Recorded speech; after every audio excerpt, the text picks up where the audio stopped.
wakakura sebukira duku pavura kaoma.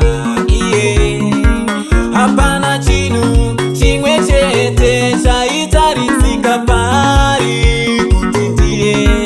Takamuramba tikamurova tikamubaya panorwadza, asi marwadzo ake akatiunzira ruponeso rugare nerunyararo.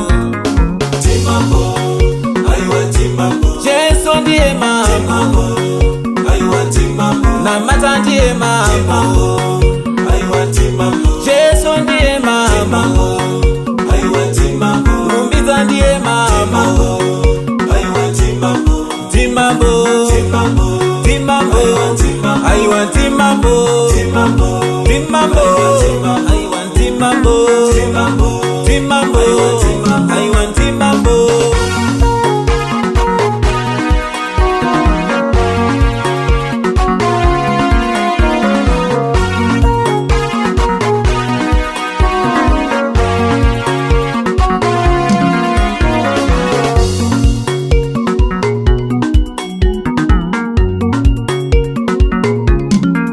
Takatodeka tiri mushishi kuita madiro, uri kutenderera usina kutendeuka pakutenda iwewe hauna. Iwe kaiwe iaonde, iwe kaiwe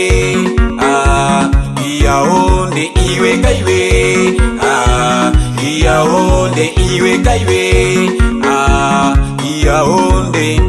Zvikwambo unobata usise, kuna mambo anoona utsinye unawo hausise, kuna mambo anoona. Onole shanje zvakakugara pauro kuti ndi, kuna mambo anoona. Onole shanje zvakakugara pauro kuti ndi, kuti ndi.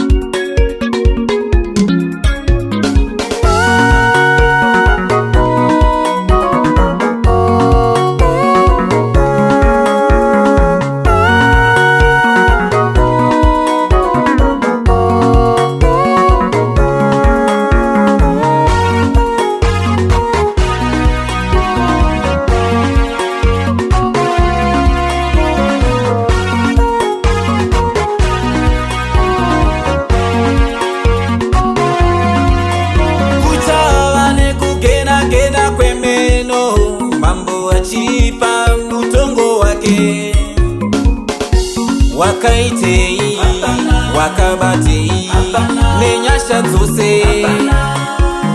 Iwe wakaitei wakabatei ko nenyasha dzose. Iwe kaiwe iaonde, iwe kaiwe iaonde, iwe kaiwe iaonde, iwe kaiwe iaonde. timambo, aiwa timambo, Jesu ndiye mambo, aiwa timambo, namata ndiye mambo, aiwa timambo, Jesu ndiye mambo, aiwa timambo, rumbiza ndiye mambo, aiwa timambo, timambo, timambo, aiwa timambo, timambo, aiwa timambo, timambo, aiwa timambo.